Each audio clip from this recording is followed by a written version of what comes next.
एकदा स्वागत. आता आपण आपल्या उत्तरार्धाला सुरू करतोय, कार्यक्रमाला सुरुवात करतोय, ज्याचं नाव आहे सूर काव्य मैफिल.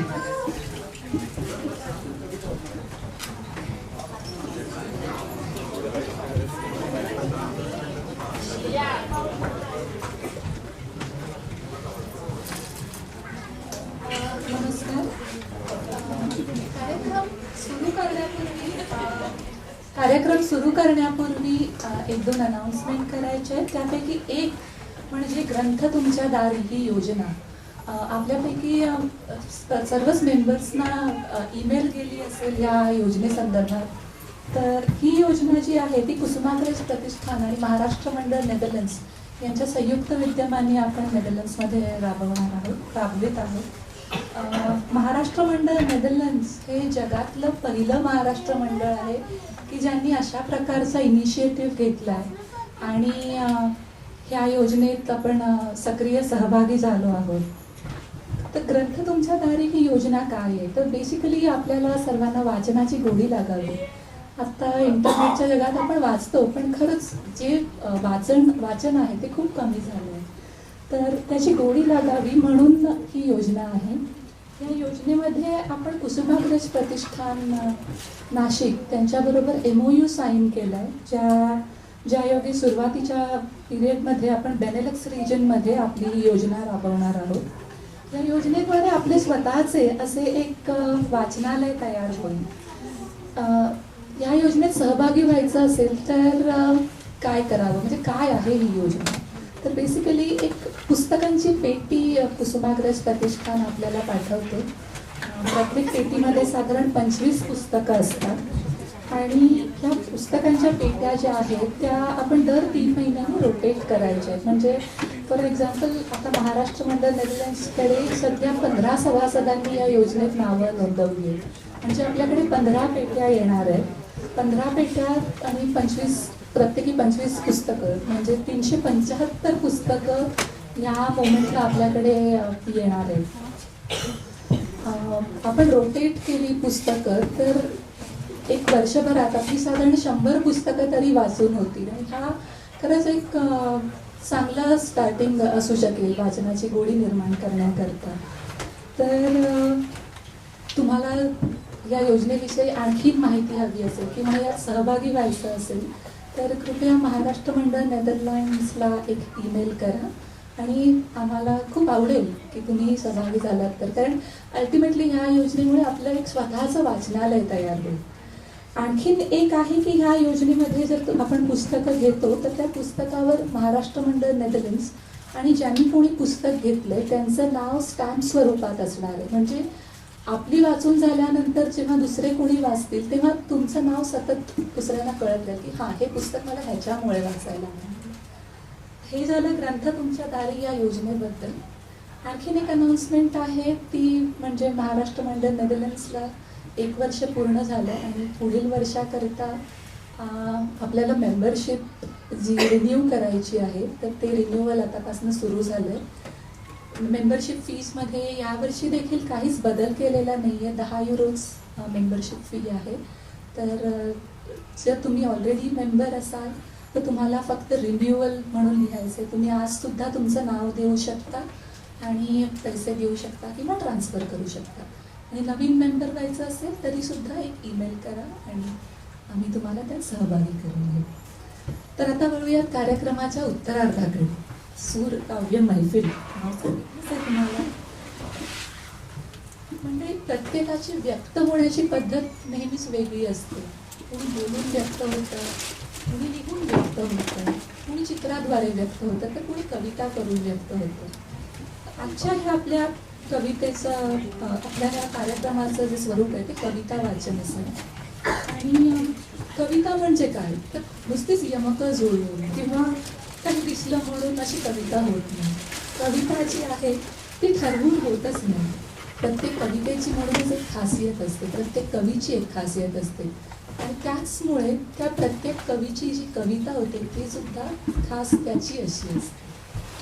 तर आपल्याकडे अनेक उदयोन्मुख कवी आहेत, कवी आणि कवयित्री आहेत. तर ते आपल्याकडे आजच्या या कार्यक्रमात त्यांच्या कविता सादर करतील. पण आपण कार्यक्रमाची सुरुवात करणार आहोत ते अभंगाने, कारण महाराष्ट्राचं कुलदैवत म्हणता येईल पंढरपूरचा विठोबा, तर त्याच्या नामस्मरणानेच आपण आजच्या कार्यक्रमाची सुरुवात करूया. महाराष्ट्र म्हटलं की अनेक गोष्टी लक्षात येतात, पण महाराष्ट्राची कविता आणि गाण्यांचं खासियत म्हटलं तर अभंग. महाराष्ट्राला एक खूप मोठी संत परंपरा लागते.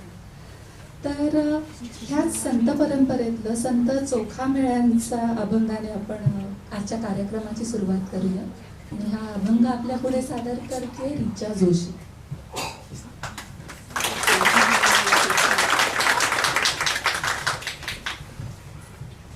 अबीर गुलाल उधळीत रंग रंग दंग, अबीर गुलाल उधळीत रंग, नाथा घरी नाचे माझा सखा पांडुरंग, नाथा घरी नाचे माझा सखा पांडुरंग. अबीर गुलाल उधळीत रंग दंग दंग, अबीर गुलाल उधळीत रंग, नाथा घरी नाचे माझा सखा पांडुरंग.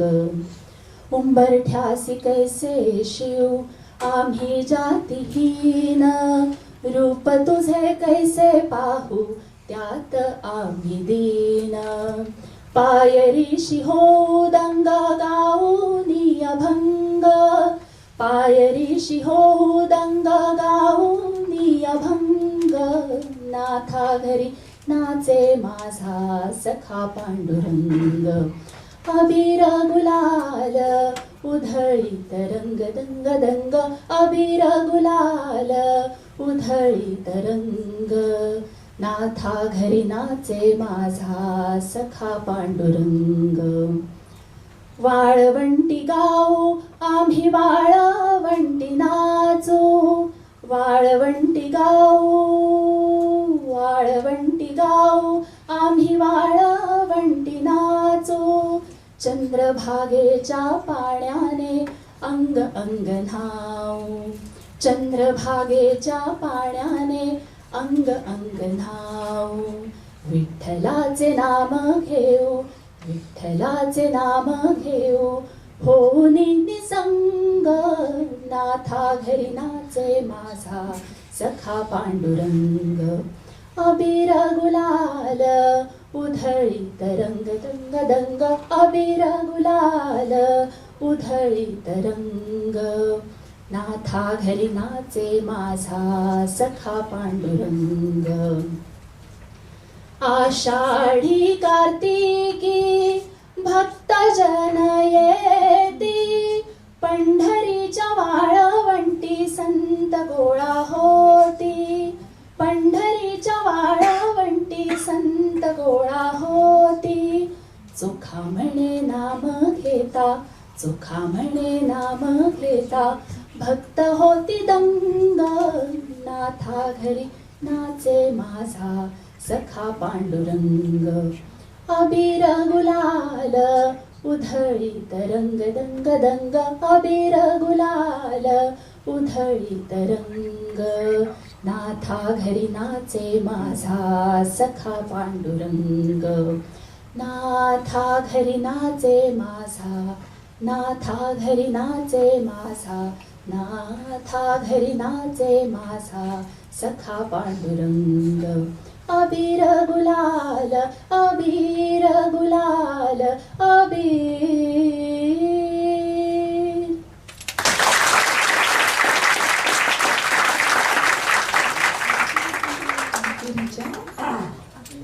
प्रत्येकाच्या मनात आपली अशी एक आठवणीतली दिवाळी असते.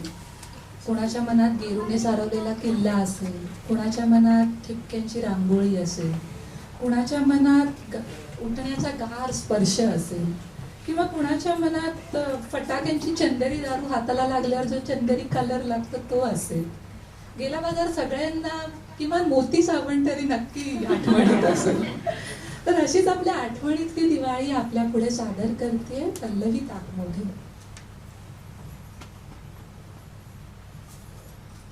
आली ग आली दिवाळी माझ्या अंगणी आली, दिन उजाडला दीपावलीचा, लाडका सण हा सर्वांचा, झाडूनी साफ केलं अंगण, शेणा मातीने ते सारवलं.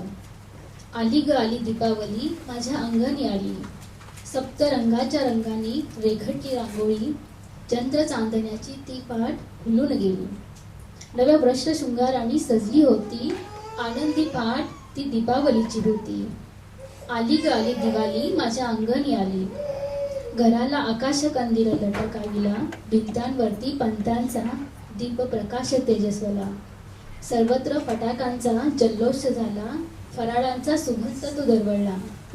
आली ग आली दिवाळी माझ्या अंगणी आली. दीपावलीला आपल्या सर्वांच्या बहिणी आल्या आनंदाने, घालतो भाऊ ओवाळणी ती मोलाची भाऊबीजेला, मानतो पत्नीचा पाडव्याचा. आली ग आली दिवाळी माझ्या अंगणी आली, दीपावलीची ही लगबग जोरदार सर्वत्र सुरू झाली. पाहुण्यांचा तो पाहुणचार करताना माऊली ती आनंदात सामावली. आली ग आली दीपावली माझ्या अंगणी आली. आली दीपावली सुखाची समृद्धीची, भरभराट करणारी, शांती सुखद आरोग्यदायी, आनंदाची आणि साता जन्मा न विसरता येण्याची. आली ग आली दीपावली माझ्या अंगणी आली.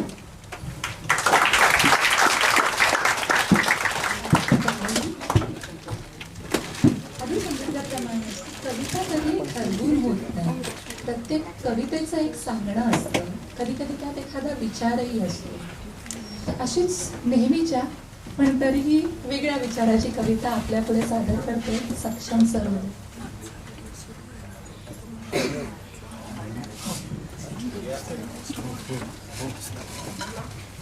कौन सा शेर सुनाऊं मैं तुमको, कौन सा शेर सुनाऊं मैं तुमको, सोचता क्योंकि नया पेचीदा है बहुत और पुराना मुश्किल.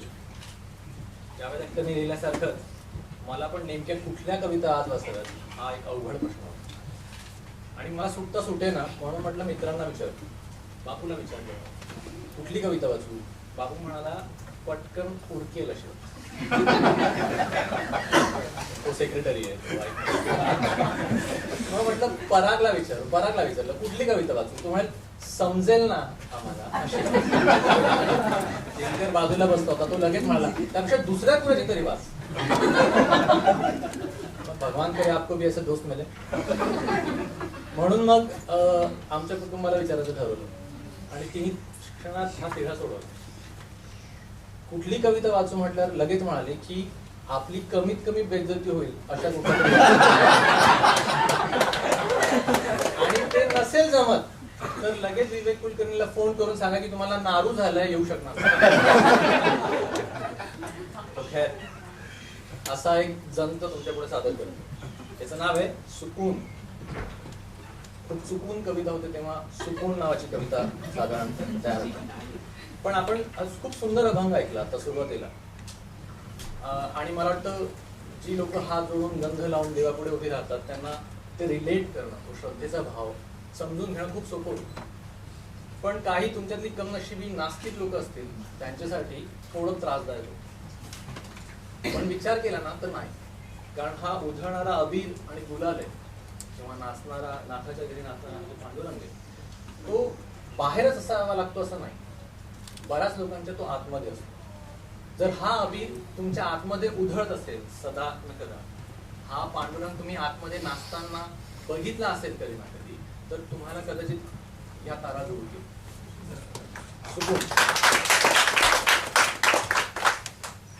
जलती दोपहर तपती रेत, जलती दोपहर तपती रेत, दूर तक कोई शराब भी नहीं. काही खास मित्रांना सांगतोय शराब म्हणजे इथे मृगजळ.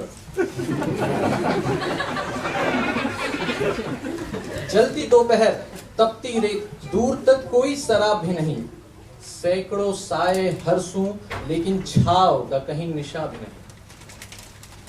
आंखों में अपनी तलाश नहीं, एक अजीब मुस्कान लिए फिरता हूं, मैं अपने हिस्से की छाव अपने अंदर लिए चलता हूं. वाह.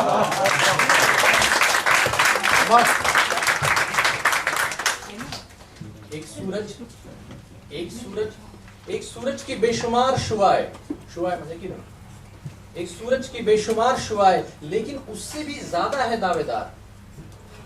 सबको थोड़ी और है जरूरत, सबको एक और चिराग की दरकार। वाह। एक सूरज की बेशुमार शुआएं लेकिन ज्यादा है दावेदार, सबको थोड़ी और है जरूरत, एक और चिराग की दरकार। गुप्त अंधेरों से बतियाता, गुप्त अंधेरों से बतियाता, गुनगुनाता सफर तय करता हूं मैं अपने हिस्से का उजाला अपने अंदर। क्या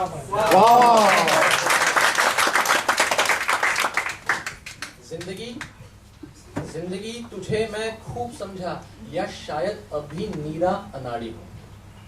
जिंदगी तुझे मैं खूब समझा या शायद अभी नीरा अनाड़ी हूं, लेकिन मुस्कुराने के करीने सीख गया मैं सुकून से। शुक्रिया।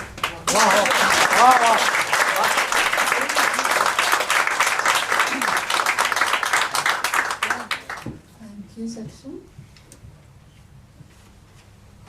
सुकून झाला, पंढरीचा अबीर गुलाल उधळून झाला, दिवाळीची सप्तरंगांची उधळण सुद्धा झाली, तरी आणखीन एक रंग, आपलं रंगांची नातं तसं खूप जुनं असतं.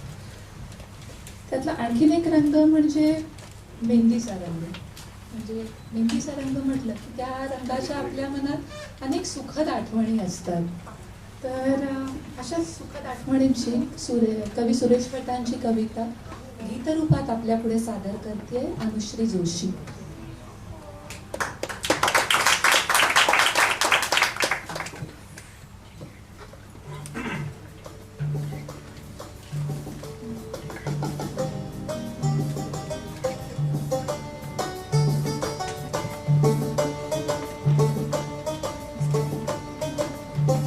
मेहंदीच्या पानावर मन झुलते ग, मेहंदीच्या पानावर मन झुलते ग, जाईच्या पाकळ्या दवजून चलते ग, मेहंदीच्या पानावर मन झुलते ग.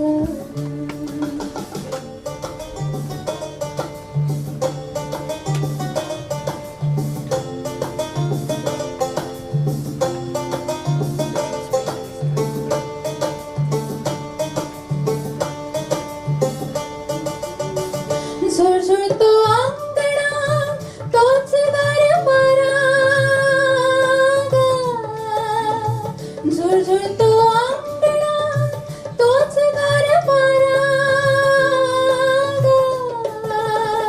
हुळहुळतो तुळशीचा अजून ते हसारा ग, मेहंदीच्या पानावर मन झुलते ग.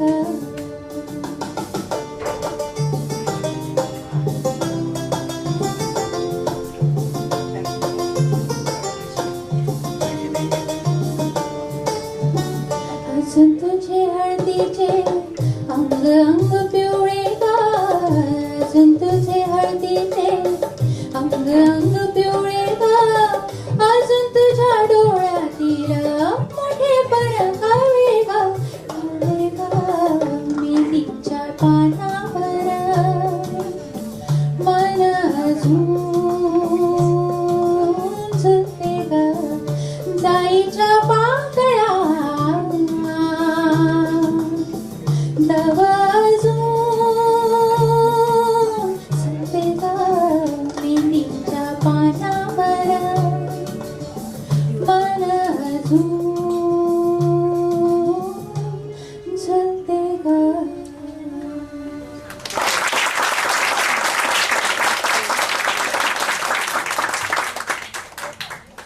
म्हणजे मायदेशात असताना या मेहंदीच्या पानावर झुलता यायचं, बऱ्याच गोष्टी करता यायच्या.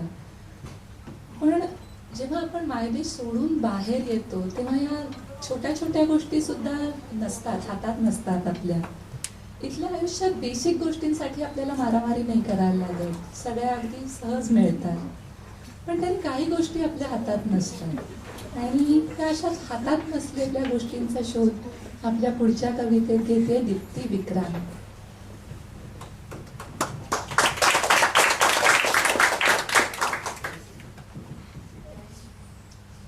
फार काही कविता म्हणण्यासारखी कविता नाहीये. मनात जे आलं ते कागदावर उतरवलं. आणखीन साधी सुधी मर्लिश भाषेतली कविता आहे.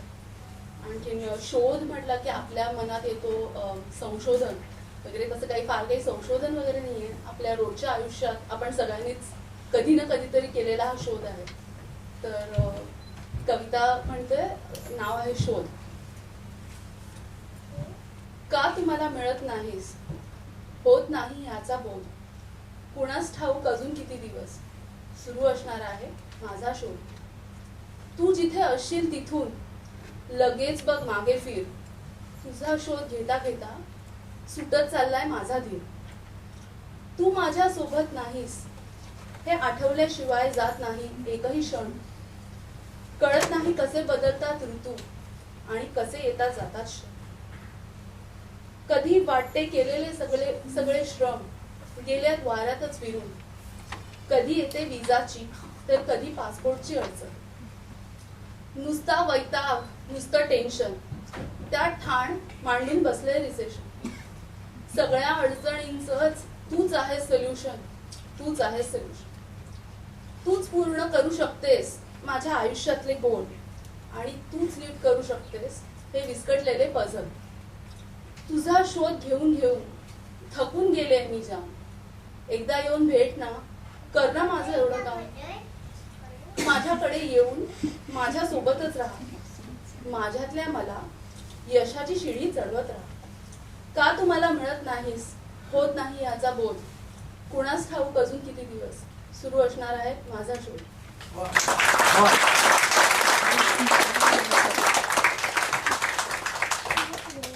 खरंय मंडळी. पण ऍट द सेम टाइम हेही तितकंच खरंय की आपण कुठेही जगाच्या पाठीवर अगदी कुठेही असलो तरी आपण बालपण जिथे घालवलं ती जागा आपल्या कायम मनात असते. एक छान कविता बोरकरांनी लिहिली आहे. त्यांनी लिहिलंय, माझ्या गोव्याच्या भूमीत गड्या नारळ मधाचे, माझ्या गोव्याच्या भूमीत गड्या नारळ मधाचे, गड्या कपारी मधुरी खंड फुटती दुधाचे. माझ्या गोव्याच्या भूमीत येते चांदणे माहेरा, माझ्या गोव्याच्या भूमीत येते चांदणे माहेरा, ओला वल्या लोचनांनी भेटे आकाश सागरा. मंडळी बघा ना, तीच भूमी, तेच चांदणं, तेच नारळ, तेच पाणी, पण तरी सुद्धा त्यांना त्यांच्या गावचं पाणी येते अगदी नारळ मधासारखं वाटते, पाणी दुधासारखं वाटतं, चांदणं माहेराला येतं आणि आकाश समुद्राला भेटायला येतं. तर तसंच आपलंही तसंच आहे. कितीही दूर असलो मायदेशापासनं तरी आपलं बालपण जिथे गेलं ती जागा आपल्याला कायम आठवणीत कुठेतरी आत दडलेली असते. आणि एस्पेशली दिवाळीसारख्या मंगल प्रसंगी तर या गावाची आठवण अगदी हटकून येतेच येते. तर अशीच आपल्या गावाची आठवण आपल्या पुढे सादर करतात बापू ताकमोगे.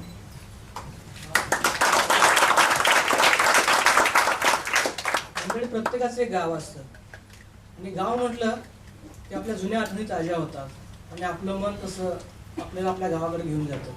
तसंच माझं एक छोटंसं गाव आहे आणि ते गाव कसं आहे ते आपल्यासमोर ठेवण्याचा प्रयत्न करतो. माझे छोटेसेच गाव, गाव समिंद्रा पल्याड, माझे छोटेसेच गाव, गाव समिंद्रा पल्याड, माझ्या गावाचा वाढव क्षणोक्षणी येतो फार.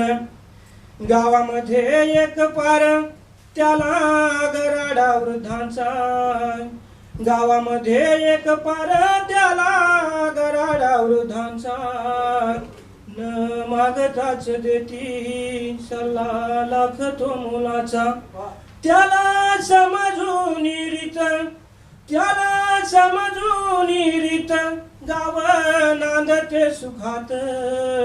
माझे छोटेसेच गाव, गाव समिंद्रा पल्याड. सोडताना गाव माझे मन फार व्याकुळते, सोडताना गाव माझे मन फार व्याकुळते. कसे वळुनी वळुनी माझ्या गावाला पाहते. गाव सोडून या पाठी, गाव सोडून या पाठी, इथे शोधतो सहारा. माझे छोटेसेच गाव, गाव समिंद्रा पल्याड. विठी दांडूचा तो खेळ आता वाटवत नाही.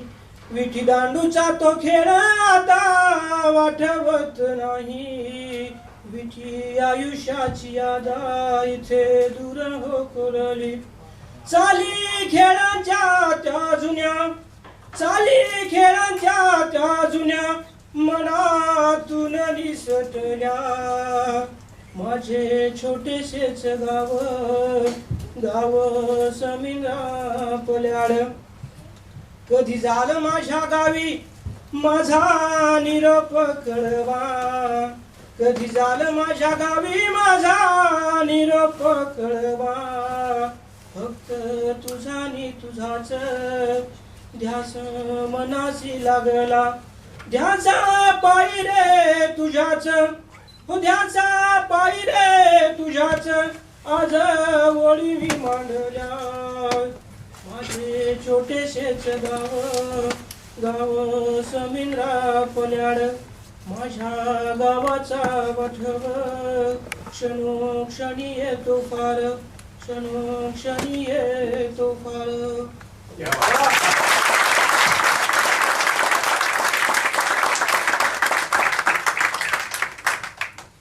मंडळी, गावची आठवण आपण कधीच नाही विसरत. आपली जी स्वतःची असते ना, कारण प्रत्येकाचं, म्हणजे मला मुंबई म्हटलं की बाकी सगळं त्याच्या पुढे फिकं वाटतं, तसं त्याला त्याचं गाव वाटतं. आपण इथे किती आनंदात छान आयुष्य जगत असलो, अगदी फाडफाड डच बोललो, अगदी गेल्या बाजार डच पासपोर्ट जरी घेतला तरी आपल्या श्रद्धा तिकडेच. तर असं आपलं मन तिथे जे रमलेलं असतं, तर त्याच्याबद्दल मी एक छान लिहिलं आहे की मन कसं, तर कधी मोहरीच्या दाण्या एवढं, तर कधी आकाशा एवढं. तर आपल्या पुढल्या कवितेत मनाला, इथे असलो तरी मनाला आनंदी कसे ठेवावे हे सांगते रिचा जोशी.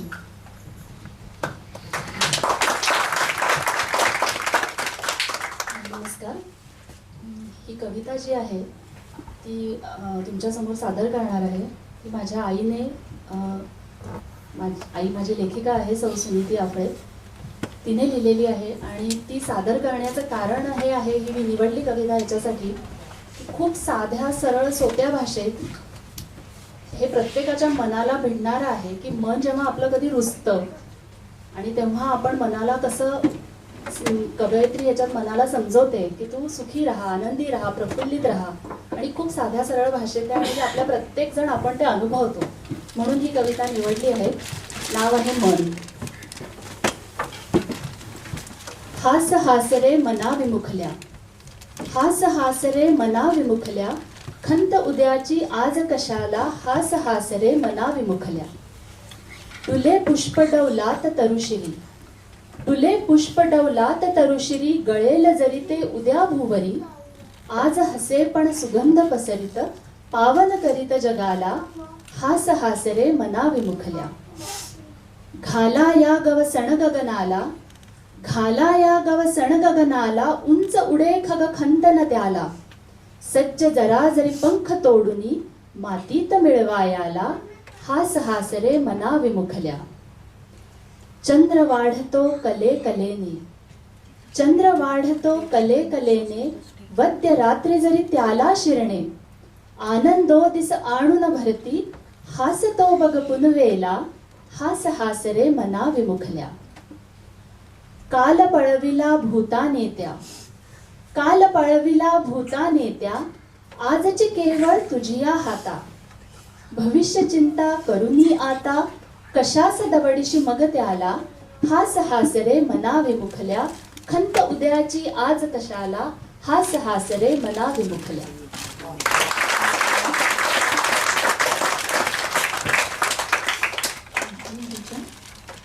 आता पुढली कविता सक्षम.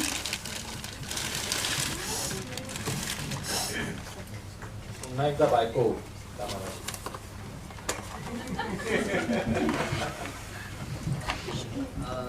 लग्नानंतर पहिल्या 3 दिवसात त्यांनी माझ्यावर खोल अभ्यास करून, अनेक निरीक्षणं करून, खूप विचारांती एक मत बनवलं जे आजतागायत कायम आहे.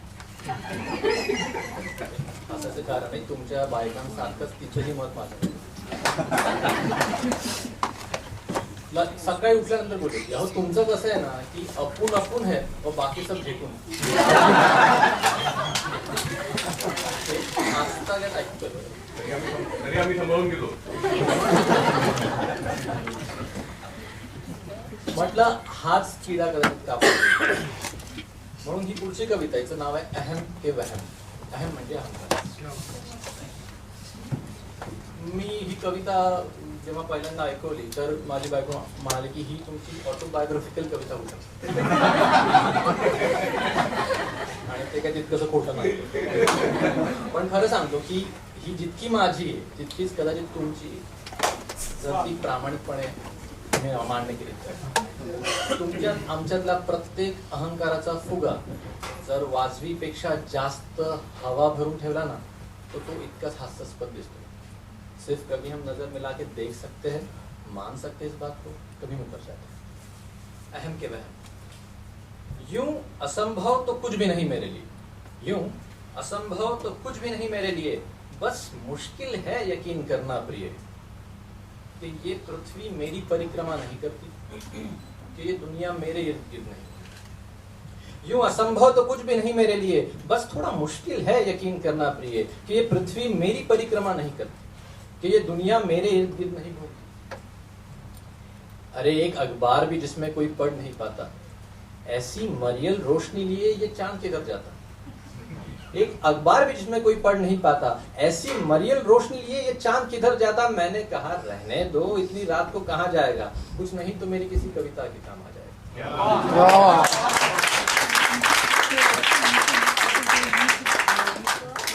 तुमसे ये बहस बरं का विनय, तुमसे ये बहस समय का अकारण बहना है, सो जरा जल्दी कहो जो भी तुम्हें कहना है. तुमसे ये बहस समय का अकारण बहना है, सो जरा जल्दी कहो जो भी तुम्हें कहना है, कि फिर मैं साबित करूं शाश्वत सत्य फिर वही, कि मैं होता हूं कैसे सही तो तुम होते हो कैसे.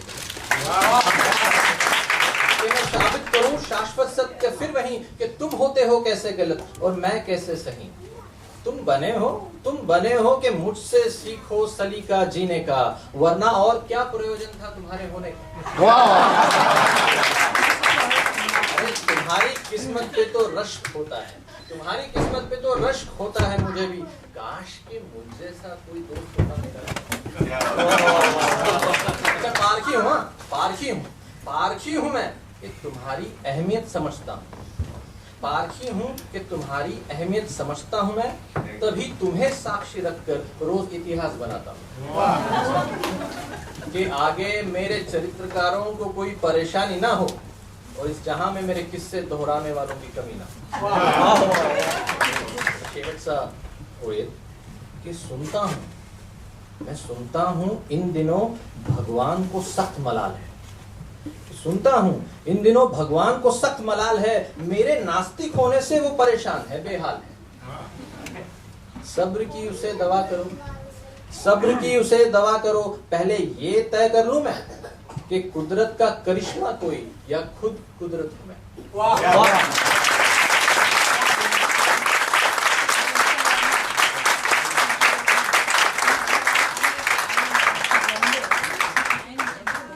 सक्षम अहम के वहम ऐकलं आणि तुझ्या मनातल्या प्रश्न पण ऐकले. खरं ना, पण प्रत्येकाचं शहाण पण वेगवेगळं नसतं, सगळ्यांचं सारखं असतं शहाण पण. म्हणजे आता कार्यक्रम संपला, कविता संपली, टाळ्या वाजवा, सगळे एकदम वाजवतात, ते असं स्पॉन्टेनियसली येतं. पण वेळ पण प्रत्येकाचं वेगळं असतं आणि ते तसंच असायला हवं. कारण शेवटी तेच खरं असतं ना, आपलं वेळे पण कसलंही असतं तेच खरं असतं. तर असंच मनाच्या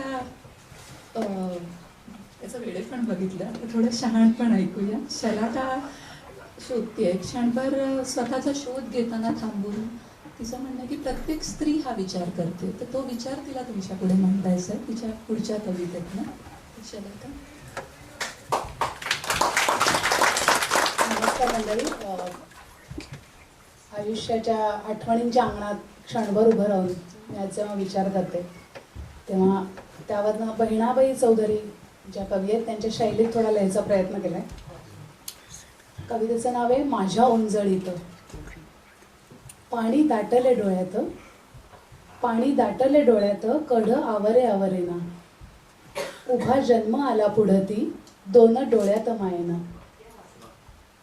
माहेरच्या अंगणात, माहेरच्या अंगणात फेर सख्यांचा आठवे, नदी किनाऱ्यावरील उभे कुंभही साठवे. सासरच्या पाऊलवाटी, सासरच्या पाऊलवाटी, थोडी भीती थोडी लाज, भरल्या घरामंदी फक्त प्रेमाचीच गाज. आई पण लेवनी, आई पण लेवनी मी सुखावले बाई, दोन चिमणी पाखरे त्यांना उपमाचं नाही. धनी माझा थोर, धनी माझा थोर जीव जीवाला लावतो, सच्चा माणूसच तो ग प्राण कुंकवात बांधतो. माझी माय माझी सासू, माझी माय माझी सासू, माझे वडील मामांजी, नणंदेची गुजगोष्टी, थोरला भाऊ तर भाऊजी. माझ्या अशा घरट्यात सुख नांदते केवडे, माझ्या अशा घरट्यात सुख नांदते केवडे, दोन्ही ओंजळी भरल्या आणि ओटीत चांदणे. बघ बघ देवराया, बघ बघ देवराया, ही तुझीच किमया, साध्या माझ्या जीवासाठी केवढी चंदेरी दुनिया.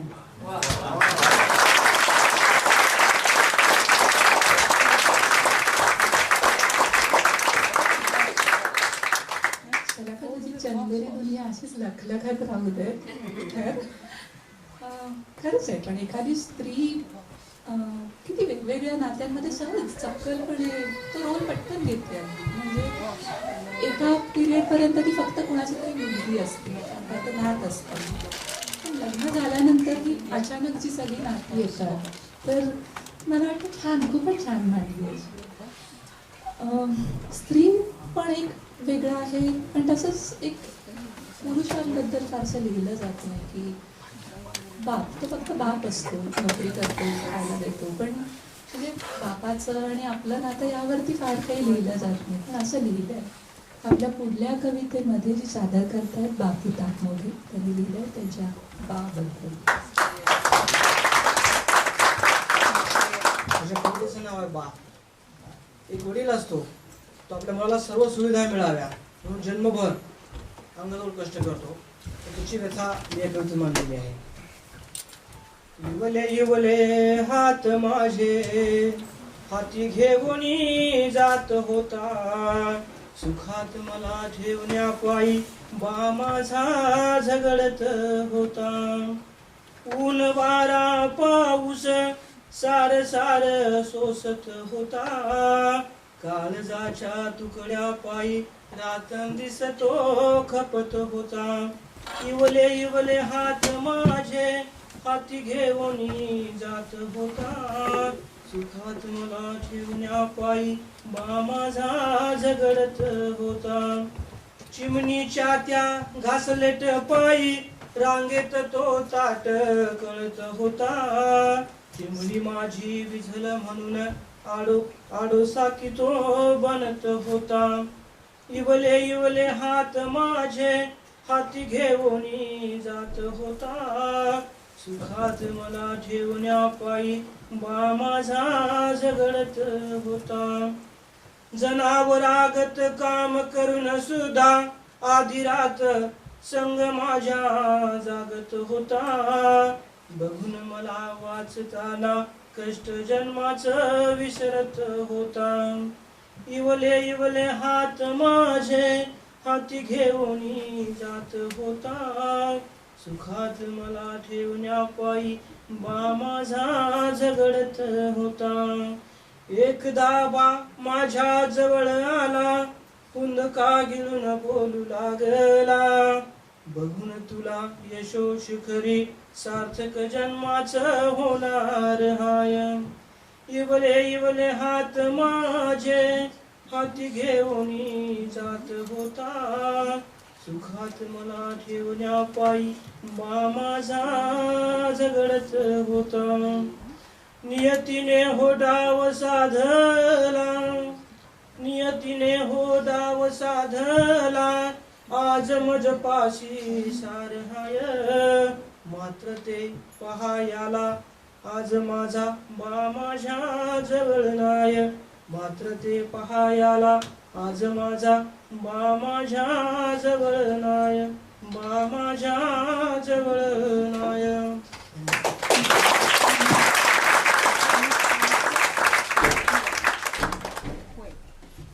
बापू, ही आतापर्यंत आपण ज्या काही कविता ऐकल्या ती प्रत्येक कविता वेगळी होती. जसं आधीच सांगितलं की प्रत्येक कवीची खासियत वेगळी असते आणि तसेच प्रत्येकाचा ढंग सुद्धा वेगळा असतो. हे जे मी काही म्हटलं ते मर्ढेकरांनी एकदम छान चपकल शब्दात म्हटलंय. हर गार्डाची शिट्टी घ्यावी. तर आता आपण कार्यक्रमाच्या शेवटापर्यंत आलो आहोत. आपण कार्यक्रमाची सुरुवात केली अभंगाने. कार्यक्रमाचा शेवटही अभंगानेच करूया. आपण म्हणतो मी ऐकतो की ज्ञानेश्वरी रचिला पाया तुका झाला से कळस. तर आता आपल्या कार्यक्रमातलं शेवटलं गीत जे आहे ते सुद्धा ज्ञानेश्वरांचा अभंग आहे, जो आपल्या पुढे सादर करते अनुश्री जोशी. मोगरा फुलला.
अभंगाबद्दल मी खरं तर काहीच बोलू शकत नाही, कारण एकतर अभंग आहे त्यात लता मंगेशकरांनी गायलेला, आणि तो फील इथे पुन्हा अनुश्री तू दिलास, म्हणजे मोगऱ्याचं फुलणं तुझ्या आवाजातनं इथे आम्हाला दाखवलंस, त्याबद्दल खरंच धन्यवाद.